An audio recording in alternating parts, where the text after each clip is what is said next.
Mrs. Simin Fahandej would be our first speaker here, and she's the representative of Baha'i International Community. She's also the Farsi Persian speaker of the community.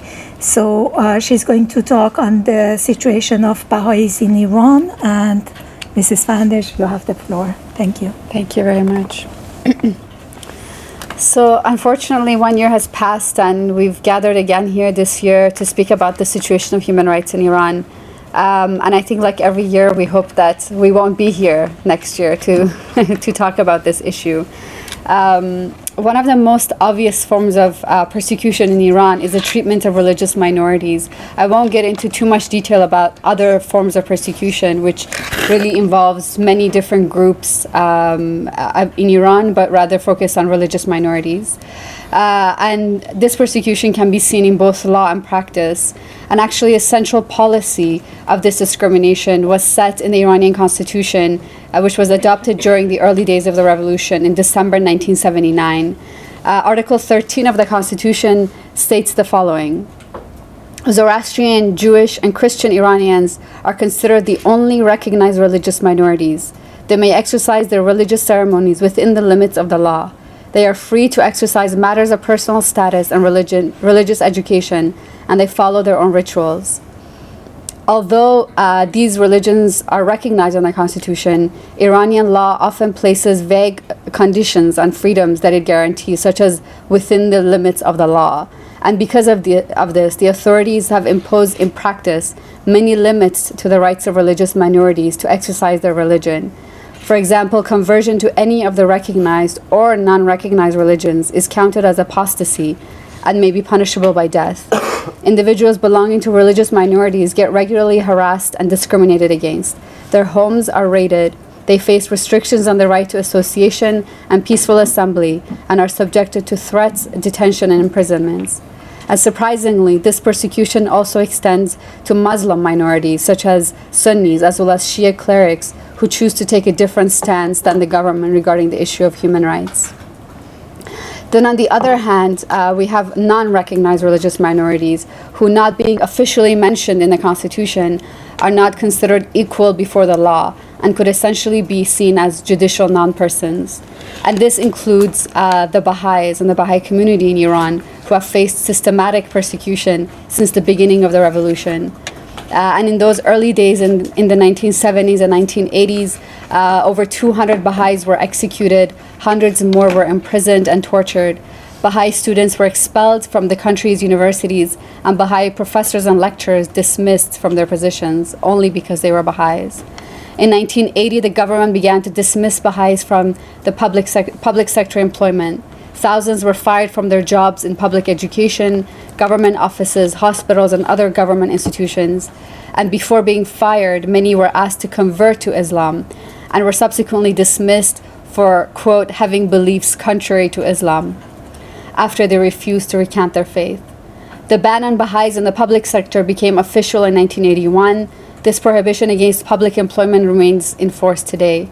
Once Baha'is had been completely barred from government jobs, attention was then turned to the private sector, where in the 1980s, large numbers of companies and factories owned by them were confiscated and closed. Other companies were pressured to dismiss their Baha'i employees, and banks were told to block their accounts. This situation continues today, unfortunately. Both this year and last year, over 90 Baha'i shops were sealed because the Baha'is had closed their shops in observance of their religious holy days. This is while, according to Iranian law, individuals are free to close their shops 15 days a year for personal reasons without being subject to charges. The Baha'is face other acts of persecution, every one of which has significant negative economic consequences, including repeated attacks on their homes and the plundering of their belongings, illegal imprisonment for spurious crimes, and the setting of extremely high amounts for bail, constitutional legal limitations on inheritance among the Baha'is, and efforts to instill fear and insecurity through implementing anti-Baha'i policies. And all of this for the purpose of impoverishing and excluding an entire segment of the population from participation in the economic, cultural, and social life of the community. In a letter written to President Rouhani by the Baha'i international community in September, the Baha'i international community called the situation in Iran an economic apartheid, asking President Rouhani and members of the government to think about the damaging effects that the injustices perpetrated against the Baha'is exerts on Iranian society and on the youth of Iran who uphold the principles of equality, dignity, and nobility of all human beings. Unfortunately, although President Rouhani had promised equal citizenship rights and opportunities for all people and fair distribution of wealth to improve living standards of the people, the Baha'is still face relentless economic persecution against them. And aside from economic persecution, as mentioned, the Baha'is face numerous other forms of discrimination. There are currently 90 Baha'is imprisoned in Iran only because they are Baha'is.